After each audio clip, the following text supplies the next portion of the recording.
আসসালামু আলাইকুম। আজকের ক্লাসে আমরা পদার্থবিজ্ঞান নিয়ে আলোচনা করব। তো এটা আমার হলো প্রথম পর্ব। তো এখন থেকে আমরা পদার্থবিজ্ঞানের প্রথম সেমিস্টার আছে না, তোমাদের পলিটেকনিকের প্রথম সেমিস্টারের পদার্থবিজ্ঞানের ক্লাস হবে। তো আপনাদেরকে অসংখ্য ধন্যবাদ। তো আমরা প্রথমে আলোচনা করব পদার্থবিজ্ঞান নিয়ে। তো পদার্থবিজ্ঞান মূলত কী? পদার্থবিজ্ঞানের বিভিন্ন ধরনের সংজ্ঞা আছে। তো তার মধ্যে একটা বিষয় খুবই কমন যে পদার্থবিজ্ঞান মূলত হলো কিভাবে কিভাবে কোনো এক কাজ করা হয় সেটাকে বিভিন্নভাবে প্রমাণ করা। আর যেমন কি আমরা জানি যে আমরা যারা এসএসসিতে সায়েন্স বিভাগ নিয়ে পড়ে এসেছি তারা জানি যে বল আছে, তারপর বল আছে, তারপর মুক্তিবেগ আছে, আর আরও বিভিন্ন ধরনের আছে। অর্থাৎ এগুলোর মূল কনসেপ্টটা হচ্ছে এটাই। আর যে মনে করো একটা একটা গাড়ি চলছে। তো এক পদার্থবিজ্ঞান বলবে যে গাড়িটা কীভাবে চলছে, গাড়িটা কি আদি বেগে চলছে নাকি শেষ বেগে চলছে। অর্থাৎ গাড়িটাকে পর্যবেক্ষণ করবে। অর্থাৎ আমি যদি ধরে নিই যে নির্দিষ্ট একটা দূরত্বে হলো গাড়িটি 5 সেকেন্ডে এটা এতটুকু দূরত্বে গেল। এখন পদার্থবিজ্ঞান বলবে কি এটা কীভাবে গেল, এটার আদি বেগ কী, শেষ বেগ কী। অর্থাৎ কোনো একটা বিষয়কে ভালোভাবে ক্লিয়ার করে প্রমাণ করে বিভিন্ন ধরনের যে যাচাই বাছাই করা হয়, আর সেটাই হলো আসলে মূলত পদার্থবিজ্ঞানের কনসেপ্টটা। তো আজকের ক্লাসে আমরা অধ্যায় 1 নিয়ে আলোচনা করব। তো তোমাদের বই থেকে আমরা সরাসরি পড়াশোনা শুরু করতে যাচ্ছি। তো প্রথমে যে বিষয়টা নিয়ে আলোচনা করব সেটা হলো পদার্থবিজ্ঞানের দুটি রাশি আছে। এই দুটি রাশি হলো,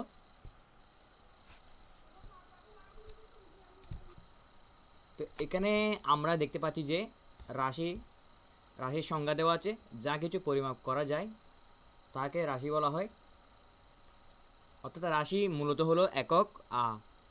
যেমন কি বল আছে, তারপরে অর্থাৎ বল আছে, বলকে পরিমাপ করা হয় হলো নিউটন দিয়ে। তারপর দৈর্ঘ্যকে পরিমাপ করা হয় হলো মিটার দিয়ে। আর পানিকে পরিমাপ করা হয় হলো লিটার দিয়ে। অর্থাৎ বিভিন্ন ধরনের এককটাই হলো আসলে মূলত রাশি। তো যা কিছু পরিমাপ করা যায়, সেটা দৈর্ঘ্য হতে পারে, সেটা যে কোনো একটা বস্তুর ভর হতে পারে। যেমন যে কোনো একটা বস্তুর ভর যদি দৈর্ঘ্য ধরে নেওয়া হয়, তো আমরা সেই দৈর্ঘ্যটা কীভাবে পরিমাপ করতে পারি সেটাকে মূলত রাশি বলে। এটা অনেক অনেক ধরনের সংজ্ঞা হতে পারে সেটা।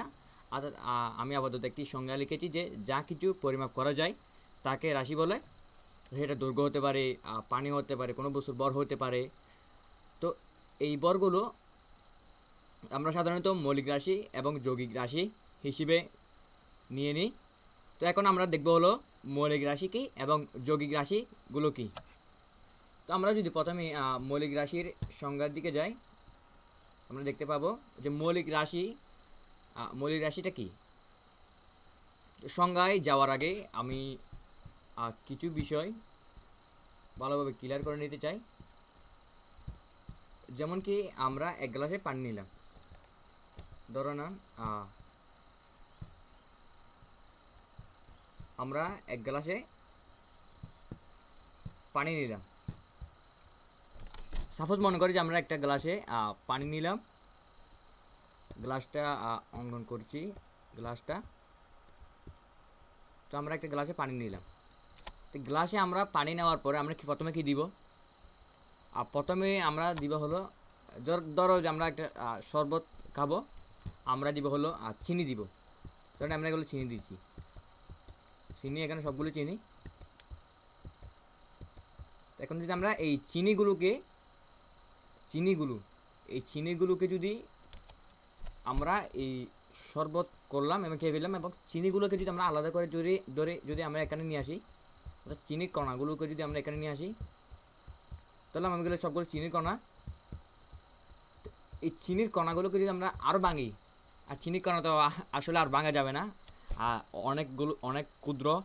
তো এই চিনির কণাগুলো যদি আমরা আরও বেশি ক্ষুদ্র করি, তাহলে আমরা সেটাকে আরও নিখুঁতই পাবো। তো চিনিকে আমরা চিনিই পাবো।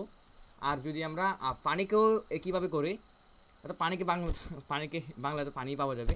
আর যে কোনো একটা বস্তু হতে পারে, যে কোনো একটা বস্তু যদি আমরা ভাঙতে ভাঙতে ভাঙতে ভাঙতে শেষ পর্যায়ে যদি চলে যায়, তাহলে সেটা সেই বস্তুটি থাকবে যে কোনো আপনারা এই ধরো আমি ধরলাম একটা ইট, একটা অঙ্কন ঠিক করছে না, ধরলাম যেটা একটা ইটের টুকরা। তো ইটের টুকরাকে যদি আমরা প্রথমে ভাঙি, তাহলে একটু ভেঙে যাবে, একটু ভেঙে এতটুকু হবে, তারপর আবার একটু ভেঙে এতটুকু হবে, এতটুকু এতটুকু, মানে অর্থাৎ এরকম করতে করতে কিন্তু শেষ পর্যন্ত ইটের কণাগুলি পাওয়া যাবে। তো আমরা বুঝে গেলাম যে আসলে মৌলিক রাশিটা কি, অর্থাৎ কোনো পদার্থকে যদি আমরা ভাঙতে ভাঙতে ভাঙতে ভাঙতে ক্ষুদ্র পদ্ধতিতে ভাঙে, কিন্তু ওই পদ্ধতি ছাড়া অন্য কোনো পদার্থ পাওয়া যায় না, সেটাকে আমরা মৌলিক রাশি বলবো। তা তোমরা সংজ্ঞাটা এইভাবে দেখবে যে যে সকল রাশি অন্য কোনো রাশির উপর নির্ভরশীল নয় তাকে মৌলিক রাশি বলে। অর্থাৎ এই রাশিটা কিন্তু অন্য কোনো রাশির উপর নির্ভরশীল করবে না, সেটা যে রাশি আছে সেটাই থাকবে, অর্থাৎ সেটা চিনি থাকলে চিনিই হবে, ইট থাকলে ইটেই হবে, ইটের টুকরা থাকলে ইটের টুকরাই হবে, অর্থাৎ কোনো রাশির উপর নির্ভরশীল হবে না। তো এখন আমরা মৌলিক একক নিয়ে আলোচনা করব। তো মৌলিক এককটি মূলত কি, এখানে দেখতে পাচ্ছি যে আমরা মৌলিক এককের বিভিন্ন উদাহরণ দেওয়া আছে। এই মৌলিক এককটা দৈর্ঘ্য হতে পারে, বড় হতে পারে, সময় হতে পারে, তাপমাত্রাও হতে পারে, তড়িৎ প্রবাহ, জীবনমাত্রা এবং পদার্থের পরিমাণও হতে পারে। তো আমরা যদি প্রথমে ধরে নিই যে আমরা এই দৈর্ঘ্যটা নিয়ে কিছু কথা বলবো। এই দৈর্ঘ্য, আচ্ছা দৈর্ঘ্যের একক আমরা কি জানি, মিটার জানি, দৈর্ঘ্যের একক মিটার। আর বরের একক আমরা কি জানি, বরটাকে আপাতত এম দ্বারাই প্রকাশ করা হয়। আমরা এখানে বড় হাতের এম জি প্রকাশ করলাম, এবং সময়কে টি দ্বারা প্রকাশ করা হয়, আর তড়িৎ প্রবাহকে প্রকাশ করা হয় হলো আই দ্বারা। তো এখানে একটা বস্তু দেখো যে আমরা প্রথমে যদি দৈর্ঘ্য নিয়ে আলোচনা করি, তাহলে দেখতে পাবো যে দৈর্ঘ্যের মধ্যে ধরো যে মিটার, তো মিটারের মধ্যে কিছু পাওয়া যাবে, এই মিটার তো মিটারই, অর্থাৎ কোনো একটা আমরা যদি এই 1 কিলোমিটারও ধরি, 1 কিলোমিটারও যদি ধরি, তাহলে কিন্তু আমরা 1 কিলোমিটার মধ্যে 1 কিলোমিটার পাবো, হয়তো বা 1000 মিটার পেতে পারি, কিন্তু আমরা মিটার তো মিটারই পাবো। সুতরাং এটা একটা মৌলিক একক। আর বর তো বরই থাকবে। আর মনে করে যে এটা এই একটা বস্তুর বর, একটি বস্তু মনে করলাম আমরা, সাপোজ মনে করলাম যে 1 কেজি, 1 কেজি বড় বস্তু। তো এই 1 কেজি বরের বস্তুটা, তো আমরা 1 কেজি বরের বস্তু পাই যাবে, তো বস্তুটা কোনোভাবে পরিবর্তনশীল হবে না, অর্থাৎ 1 কেজি বরের বস্তুটা 1 কেজি বরের বস্তুই থেকে যাবে, সেটা আর কোনো রাশির উপর নির্ভরশীল হবে না। সুতরাং বরটাও আমাদের ক্লিয়ার হলো। আর সময় তো এটা তো একেবারে বোঝা তো খুবই সহজ ব্যাপার। ধরলাম আমরা যদি 1 ঘন্টা ধরি, 1 আওয়ার যদি ধরি, 1 আওয়ার ধরলে আর 1 ঘন্টা 1 ঘন্টাই, 1 ঘন্টার মধ্যে তো সেটা তো আর কোনো রাশির উপর নির্ভরশীল হতে হচ্ছে না, সুতরাং এটাও একটা একক। তো একইভাবে তাপমাত্রাও একইভাবে হবে, তড়িৎ প্রবাহ, জীবনমাত্রা, পদার্থের পরিমাণ। আর পদার্থের পরিমাণে কিন্তু এটা দৈর্ঘ্য হতে পারে, বিভিন্ন বস্তু হতে পারে, তো পদার্থ পরিমাণে হতে পারে। তো আজকের ক্লাসে আমরা মূলত আর রাশি নিয়েই আলোচনা করেছি। আগামী ক্লাসে আমরা যৌগিক রাশি নিয়ে আলোচনা করব। আসসালামু আলাইকুম।